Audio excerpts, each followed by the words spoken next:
네, 남은 시간에 영국 보수당에 간단하게 말씀을 드리고 제 이야기를 마치겠습니다. 뭐 사실 30분 이야기하라 그러는데 또 마이크 잡으니까 길어지네요. 좀. 노래방에서는 이렇게 안 합니다. 그 영국 보수당은 사실은 제가 쓰게 된 이유가 굉장히 단순한 부분인데요. 저 뭐 새누리당으로 얼마 전에 이름 바꿨지만 저 개인적으로는 한나라당 이름을 계속 유지해 줬으면 하는 게 저의 정말 강력한 바람이었는데 개인적으로 여전히 아쉬움이 있습니다. 그래서 지금 그때 고비만 넘겨서 한나라당으로 계속 갔으면 앞으로도 계속 한나라당 이름이 정말 쉽게 안 바뀌는 그 자체에 이제 고유한 힘을 갖게 되는 거죠. 사실 굉장히 중요하거든요. 제가 이순신 장군이 지금 광화문에 있는데 왜 바다를 지켜야 될 사람이 저기 있나라는 생각 혹시 안 해보셨어요? 그래서 이순신 장군을 만약에 인천 앞바다나 부산 앞바다로 저를 옮기자. 제가 그렇게 제안을 하거나 칼럼을 쓰면 어떻게 될까요? 난리가 나겠죠, 그죠? 아무리 논리적으로 맞아도 난리가 납니다. 왜? 모르지만 하여튼 거기 있었거든, 계속. 그죠? 그러니까 정당 이름이라고 하는 것도 계속 갔으면 그러면 그냥 한나라당으로 계속 갈 수 있는 건데 개인적으로는 좀 그런 아쉬움이 있습니다. 어쨌든 영국 보수당은 뭐 출발은 이거보다 훨씬 전이고요. 이건 출발은 이거보다 전에 있었던 그러니까 왕정복고 이후에부터 토리 휘그가 이제 갈등이 나오기 시작하니까 뭐 전체로 하면 300년 이상 됐고 이때부터만 하더라도 뭐 지금 한 200년 이상 되죠. 근데 제가 가졌던 의문은 보수당 이름이 그렇게 팬시하지 않아요, 그죠? 뭐 새누리당, 한나라당, 뭐 민주당 다 이름 좋은데 보수당, 그죠? 이름이 좀 퀴퀴한 냄새가 나요, 그죠? 근데 그런 이름으로 200년 이상 동안 경쟁력 있는 정당으로 계속 존재하고 있다는 거죠. 그러니까 단순히 살아남았다는 것뿐만 아니라 계속적으로 경쟁력을 유지하고 있는 정당이라는 거죠. 그래서 어떻게 그런 경쟁력을 갖고 살아남을 수 있었느냐. 이게 제가 그 책에서 가졌던 고민입니다. 거기 출발점 같은 경우는 이제 거대 지주하고 귀족 계급의 정당이었죠. 산업혁명 훨씬 이전의 시대, 여전히 국왕이 상당한 정도의 힘을 갖고 있었던 그런 시절입니다. 그리고 상원의 힘이 뭐 훨씬 압도적이었던 그런 시절이죠.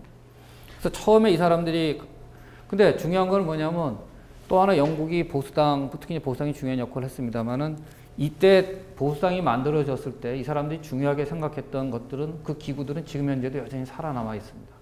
영국의 왕실은 여전히 남아 있고요. 영국의 성공회도 망하지 않은 채 계속 유지되고 있습니다. 심지어 귀족정이라고 불렸던 상원도 제도적으로 그대로 남아 있습니다. 그러니까 이 사람들이 지키려고 했던 것들이 형태나 힘이나 이런 부분들의 변화는 있을지 모르지만 큰 변화 없이 계속 유지가 되고 있는 거죠. 이건 사실 굉장히 큰 놀라운 일입니다. 그 산업혁명이라든지 특히 선거권 확대, 특히 노동자, 자기들한테 불리할 수도 있는 노동자들에 대한 선거권 확대가 있었고 1, 2차 세계대전 오만 사실 이 정당이 처음 만들어졌던 시점과 지금을 비교하게 되면 뭐 비슷한 게 하나도 없다고 해도 과언이 아닐 만큼 큰 차이가 있죠, 그죠? 그래도 이제 살아남았고 심지어 1900년대, 그러니까 20세기 100년 동안에 한 70년 정도를 보수당이 지배를 했습니다, 이때. 그래서 그 통치가 이제 더 내추럴 파티 오브 가버먼트라고 불리기도 하죠. 그러니까 워낙 오래 이 사람들이, 그러니까 보수당이 지배가 더 자연스러운 거예요. 그러다가 이제 다른 정당이 잠깐 바뀌었구나. 다시 돌아오면 와야 될 정당이 다시 왔구나. 이런 형태로 지금 경쟁력이 계속 유지가 되고 있거든요. 우리 경우에도 이제 새누리당이 이런 정도의 이름을 이제 받을 수 있을까? 그건 이제 좀 더 우리가 지켜봐야 될 부분이긴 하지만 이걸 위해서는 이제 얘들이 어떻게 했느냐 좀 볼 필요가 있을 것 같습니다. 일단 뭐 모든 정당의 존재 이유가 권력이죠. 권력을 잡기 위해서 하는 건데 영국 보수당의 성공 요인의 첫 번째는 권력에 대한 열망이 강합니다. 왜 권력을 지켜야 되느냐?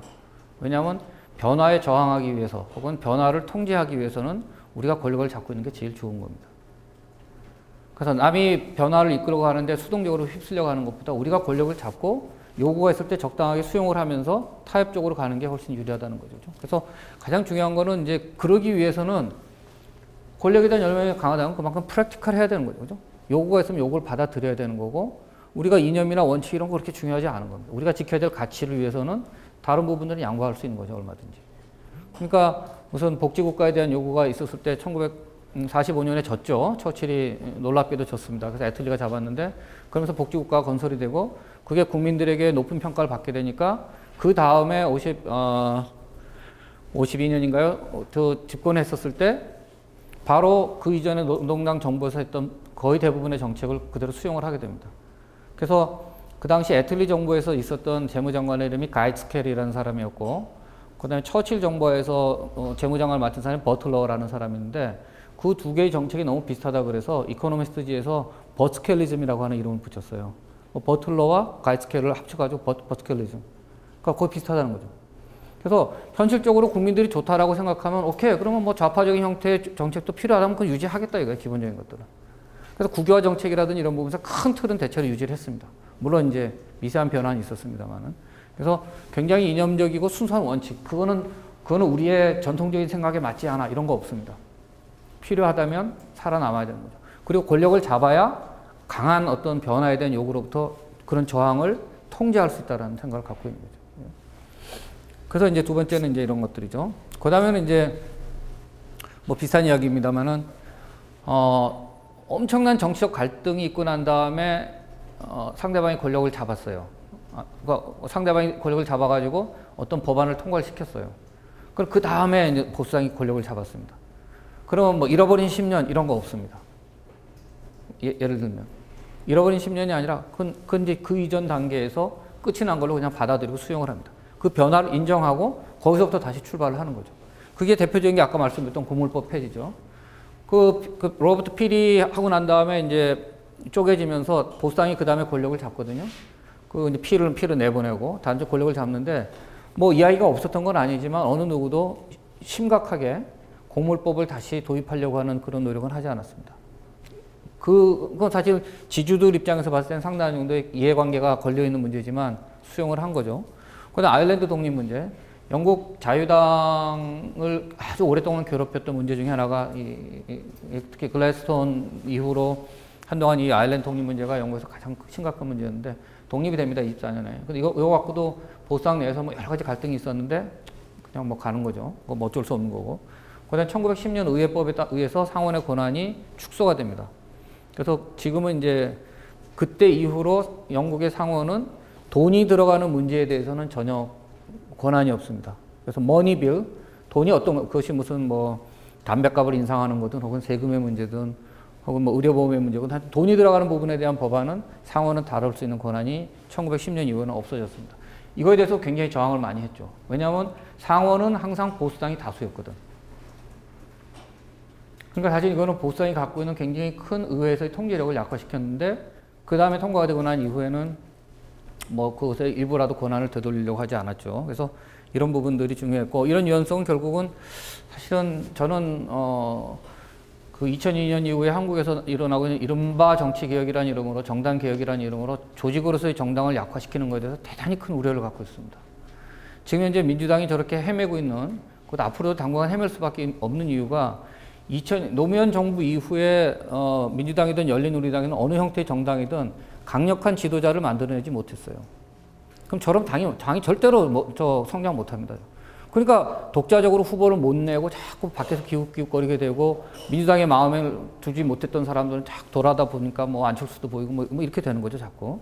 그래서 사실은 영국의 보수당이 성장했던 굉장히 중요한 힘 중에 하나는 정치 리더에게 힘을 맡기고 그 리더가 이렇게 강한 힘을 가지고 이끌고 왔다는 게 상당히 중요한.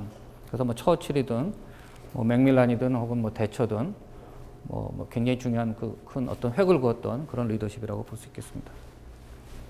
그러니 마지막으로는 이제 이 외연의 확장, 정당이 스스로의 안에서 고립되지 않고 얼마나 잘 이끌어낼 수 있느냐가 굉장히 중요하겠죠. 아까 말씀드렸던 것처럼 토지 소유 계급의 귀족의 정당이었습니다, 과거에. 그죠? 뭐 이런 정당이었는데, 그 이후에 산업혁명 이후에 상공업자들이 부상을 하게 되니까 과감하게 그 사람들을 수용을 했습니다. 그래서 뭐 볼드윈 같은 사람은 상공업자 출신이죠. 그 사람들의 권력도 맡기고. 그리고 최근으로서는 이제 산업혁명 이후에는, 2차 세계대전 이후에는 조금 더 많이 넓혀서 대처도 뭐 평범한, 아버지가 무슨 상점을 하는, 그리고 그다음 메이저 총리 같은 경우는 고졸의 은행원 출신이죠. 메이저 총리도 그렇고 이런 사람도 이제 수용이 됩니다. 지금 있는 총리는 뭐 좀 다른 이튼 나오고 옥스퍼드 나오고 좀 다른 케이스입니다만은 그런 사람들이 이제 올 수 있도록 했던 거고요.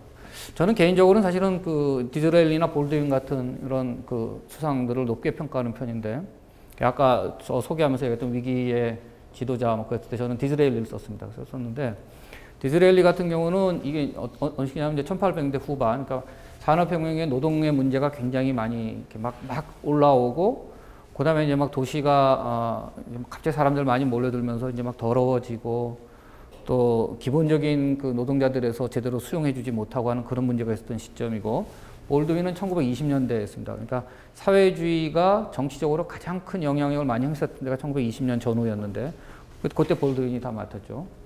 그러니까 사실 영국에서 혁명이 없이, 이 혁명이라든지 어떤 정책 격변 없이 영국 사회가 이렇게 이끌어올 수 있었던 거는 사실은 보수당이 필요한 경우에는 선점적으로 사회개혁이라든지 중요한 정치개혁을 먼저 치고 나갔기 때문에 가능했던 거라고 볼 수 있습니다.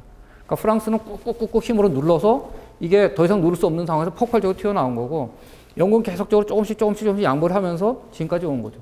그게 지금 영국 보수당이 살아남았던 굉장히 중요한 건데, 이런 그 디즈레일리나 볼드윈 같은 경우에는 필요한 시점에 그 사회가 필요로 하는 굉장히 중요한 사회개혁을 선점적으로 먼저 했습니다.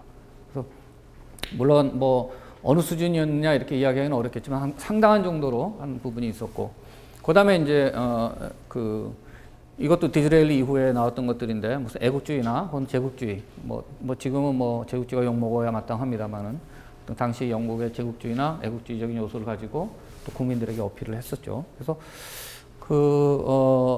그래서 어떤 부분에서든 하여튼 이런 유연성을 갖고 보수가 끊임없이 자기의 변화를 고민하지 않을 경우에는 언제나 보수적인 정당들은 기득권의 정치 세력으로 남을 수밖에 없습니다.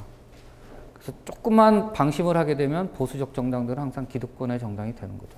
그래서 끊임없이 스스로 변화하고 이렇게 외연을 확장하면서 다른 사람의 이야기나 혹은 필요한 그 사회의 어떤 개혁적 조치를 선점적으로, 선제적으로 통제할 수 있는 수준에서 하려고 하지 않는다면 사실은 버림받게 되는 거죠. 금방 버림받게 될 수 있습니다. 그래서 그런 어떤 깨어있음이라고 하는 것들이 지금 뭐 새누리당 같은 이런 그 보수 정당에게 뭐 좀 필요로 하는 그런 중요한 부분이 되지 않을까 이런 생각이 듭니다.